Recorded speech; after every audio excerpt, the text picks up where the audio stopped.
So, today we're finishing up our 3-week series on the motivations of Christ.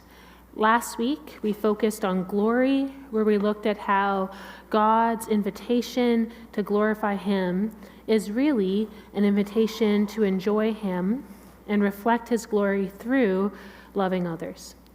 We also explored how Jesus demonstrated what reflecting God's glory looks like through how He served God in His life, His death, and His resurrection.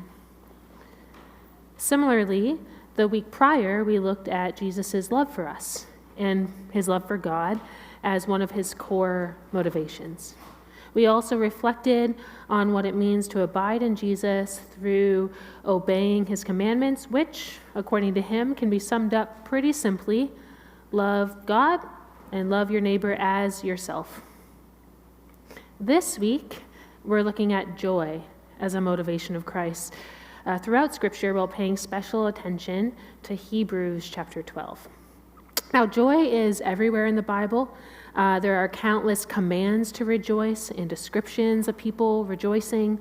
There are also many stories of God's redemptive love that give us reason to rejoice. But the idea of joy as a motivation of Christ, and since we're called to live the way He lived as a motivation for us, is a little bit less talked about than the likes of glory, love, justice, etc. When I think of the other motivations of Christ that we've explored in this series, and there are many, we have not explored all of them, but they only gave me 3 weeks. Leah's coming, so I got to get off the pulpit. I'm joking, that's not... I'm very excited for her. Very excited. We're blessed. Anyway, back to the sermon, the regular scheduled program. So when I think of the other motivations of Christ that we've explored in this series, love and glory, they're fairly outward focused, right? Christ lived and died the way He did out of love for God the Father, outward focused, out of a desire to glorify Him, upward and outward focused, that was in part fueled by that love. The way Christ demonstrated a life motivated by love and glory was selfless. He poured Himself out for us. Don't get me wrong, joy and selflessness are not diametrically opposed. They can live happily ever after, hand in hand. Selfless acts can bring us joy. Joy can motivate us to do selfless acts. Love and glory can bring us joy, and joy can spur us on to love better and honor others better. If I'm overjoyed in my marriage, I am, Tyler, I naturally want to honor my husband. I naturally want to love him well. When I feel loved and honored, it brings me joy. The 3 motivations are interconnected. That said, joy as a motivational factor on its own does feel a little less selfless. I love baseball. I don't know if this is news to many of you. I don't talk about it much. I don't represent it much. Keep it close to the chest. But I do love baseball. And I love baseball because sometimes, not this season, not Game 7 of the World Series, but we're not going to talk about that. Sometimes baseball brings me joy. Not just happiness, actual joy. Like I cry, it's embarrassing. But also sorrow. And I don't think any of you would fault me for that. I don't think any of you would praise me for it either. It's kind of neutral. Your reaction upon hearing this might be something akin to, okay, that's great. Love that you love baseball. Enjoy. But if I said that I like baseball because it reminds me of a family member who passed away, if I said I go to games in remembrance of them and to honor what brought them joy and remember my love for them, that seems more beautiful. It's not true. I love baseball because it's just a great game. But if it were true, you'd be like, oh, it's a better motive. At least it seems that way. It's more honorable than just my own joy for its own sake. Or at least it seems that way. And yet, in Hebrews 12, verses 1 and 2, we're told that Jesus is motivated by joy. Therefore, since we are surrounded by so great a cloud of witnesses, let us also lay aside every weight and sin which clings so closely, and let us run with endurance the race that is set before us, looking to Jesus, the founder and perfecter of our faith, who for the joy that was set before him endured the cross, despising the shame, and is seated at the right hand of the throne of God. So according to Hebrews 12, what kept Jesus going? The joy that was set before him. Future joy helped him endure current suffering. I used to row, and unlike my brief foray into the sprint triathlons, I was good at it. I was a good rower. It's been a few years since I've rowed, but it's something I'm often tempted to revisit. I might do it again this year. I don't know. We'll see. I'm often tempted to revisit it because it's one of my favorite things to do. It's a very difficult sport. I would argue one of the most difficult sports, but one I love nevertheless. It's an intensive cardio and muscular workout. For those of you who pay attention to heart rates, when I row, my heart rate is pretty consistently 170 to 190. Like it's up there. It's an intensive cardio and muscular workout, and it's not short, right? That's like a race, maybe 8 minutes, 9 minutes of that heart rate. It's difficult. And it works out your whole body, core especially, back, legs, arms, all of it. Great sport. But it is hard. It is hard. I and my crewmates often finish races near the brink of exhaustion, dry heaving. At the end of a race, the coach boats come up and they ask everybody to give a thumbs up to make sure like everybody's all right. Like you're good. Like it is a difficult sport. But the feeling of winning a hard-fought race or having a really good season gets me through and gets the rest of the crew through hard practices and difficult races. The reward at the end, got to get the medal, keeps us going. I'm sure we each have our own examples of pushing through something hard to get to the end. Maybe it's a sports story. Maybe it's a season of work that was just really intense. Maybe for parents, it's a sleepless newborn stage or a phase where your children are maybe sick or struggling. Whatever it is, we've all been there. And I think that's why the author of Hebrews uses the illustration of a race where the runner is in the thick of it and struggling, but is spurred on by what's waiting for them at the end, while being encouraged by the cloud of witnesses who have gone before them. It's relatable. So who is in this great cloud of witnesses that verse 1 alludes to? Well, we have to go back one chapter to Hebrews 11.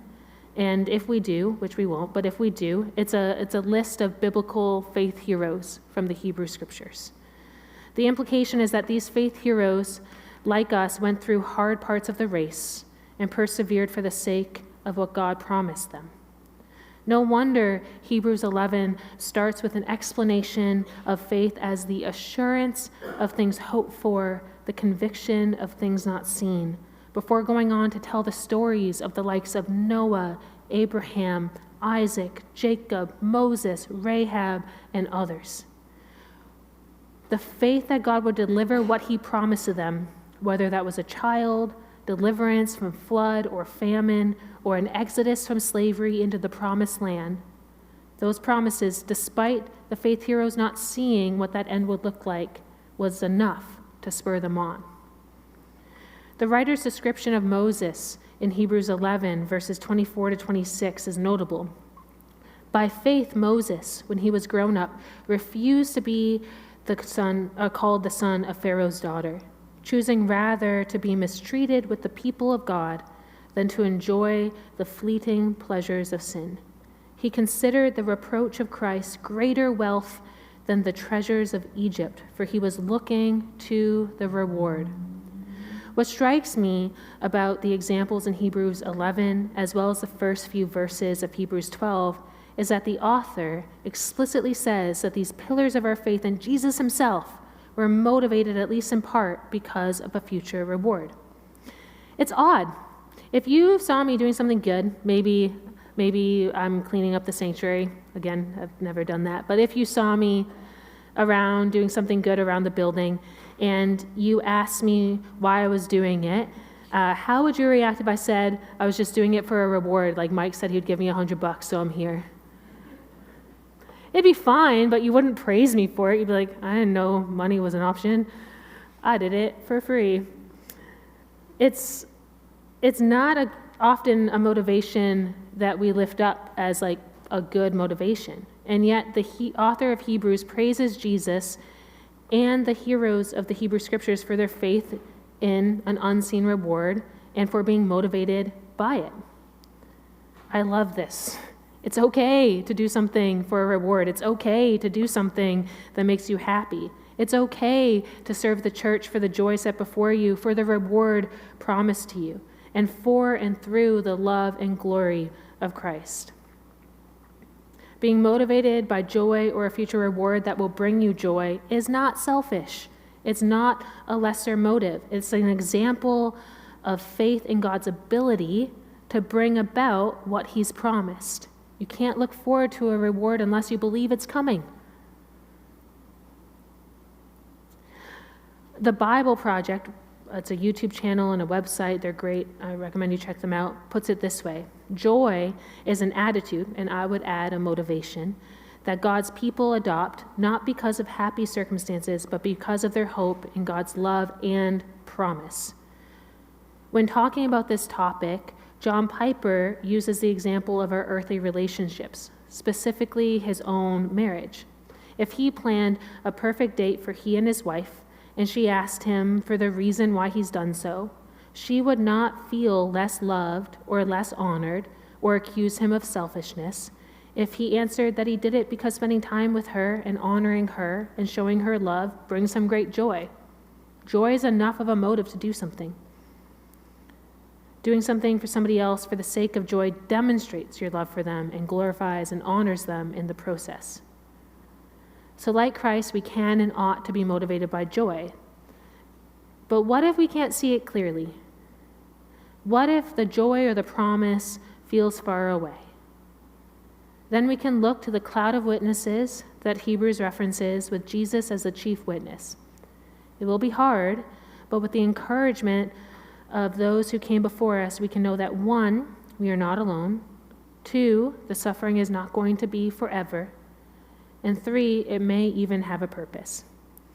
And I think that's what the author of Hebrews is getting at in the rest of chapter 12. It's a bit of a long read. We're going to get through it. Consider him who endured from sinners such hostility against himself, so that you will not grow weary or faint-hearted. In your struggle against sin, you have not yet resisted to the point of shedding your blood. And have you forgotten the exhortation that addresses you as sons?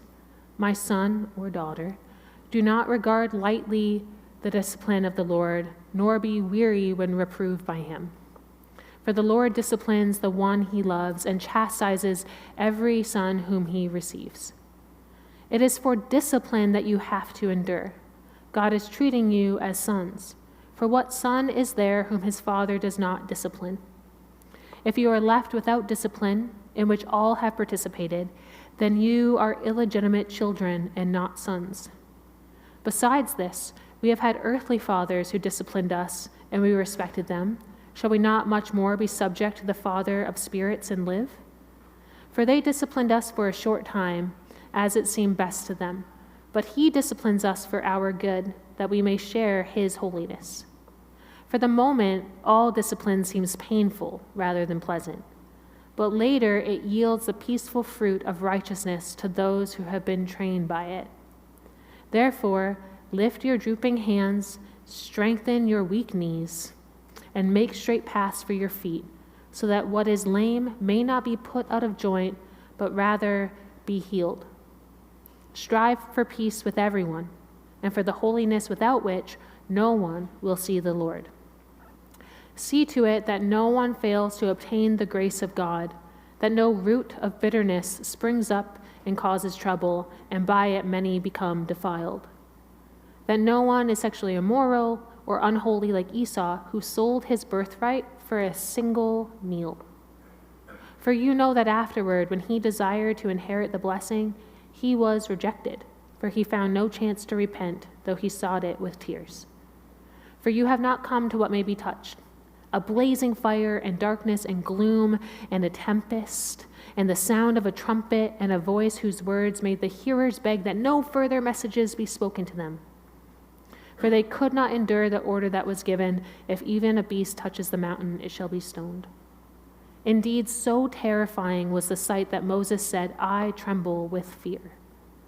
But you have come to Mount Zion, and the city of the living God, the heavenly Jerusalem, and to innumerable angels in festal gathering, and to the assembly of the firstborn who are enrolled in heaven, and to God, the judge of all, and to the spirits of the righteous made perfect, and to Jesus, the mediator of a new covenant, and to the sprinkled blood that speaks a better word than the blood of Abel. See that you do not refuse him who is speaking. For if they did not escape when they refused him who warned them on earth, much less will we escape if we reject him who warns from heaven. At that time his voice shook the earth, but now he has promised, yet once more I will shake not only the earth, but also the heavens. This phrase, yet once more, indicates the removal of things that are shaken, that is, things that have been made, in order that the things that cannot be shaken may remain. Therefore, let us be grateful for receiving a kingdom that cannot be shaken, and thus let us offer to God acceptable worship with reverence and awe. For our God is a consuming fire. A quick aside about the word son. In this, it's a title, sonship. It's not just only the males who are born are inheritors of the blessing. I kept the word son in there and didn't say child because it is, in the time it was written, a title. It meant that you had a right to everything that belonged to the father in the house, that you had special privileges. You were not treated as though you were a guest in the house. You were a son. It's a position. And so regardless of gender, we have that position before God the Father. So the word son is not a sex or gender word in this particular passage. Cool? Okay. Now, to be honest, when I first read this section of Hebrews, I almost didn't want to go through it. It doesn't sound joyful. It sounds intense and scary and kind of harsh. There's a tone shift. I don't love the vibe. Maybe you feel it too. I don't know. I don't like it. But I like looking at chapters in their entirety when I can. And I think it's important to sit with difficult passages and parse them out. I found this approach much more helpful than the alternative, which is glossing over bits of the Bible that challenge us and missing out on valuable learning opportunities as a result. And this passage challenged me. The son bit challenged me. I liked the parts about being motivated by joy at the beginning and the reward set before me. I don't like being disciplined. Give me a carrot over a stick any day. Tyler describes my way of life as be ungovernable. So this passage is probably for me, and that's probably why it makes me uncomfortable. I love how the author links the idea, though, of being disciplined with parental love. I'm not a parent, but I've heard countless kids say something to the effect of, but Johnny's allowed to fill in the blank when their parents put a limit on them. My favorite response from parents in these situations is not what my parents said. My parents said, that's great for Johnny. End of discussion. But things that I've heard others say that I love is something to the effect of, I'm not Johnny's parent. I'm yours. I love you, and caring for you and making sure you're healthy and well is my top priority.